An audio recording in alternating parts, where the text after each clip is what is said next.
তুমি মিথ্যেবাদী। রাগার কিছু নেই, তুমি আমি সবাই মিথ্যেবাদী।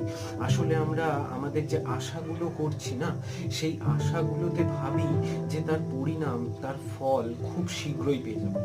আসলে তো সেটা হয় না। অ্যাকচুয়ালি একটা চারা গাছের মতো হচ্ছে তোমার আশা, তোমার স্বপ্ন।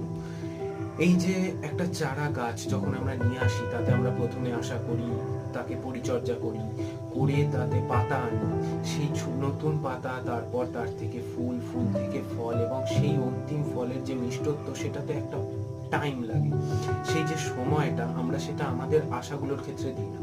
তাই আমাদের কি করতে হবে, আমাদের স্বপ্নগুলোকে খুব ছোট ছোট ভাগে ভাগ করে নিতে হবে। এইভাবে এক একটা স্টেপে এগোতে হবে। ছোট ছোট স্টেপে প্রথমে আমাদের স্বপ্নের পাতা নতুন আনতে হবে, তারপরে নতুন ফুল, এবং অন্তিমে ফল। তবে দেখবে ওই অন্তিম ফলের মিষ্টত্ব তোমার প্রাণ জুড়িয়ে দিয়েছে।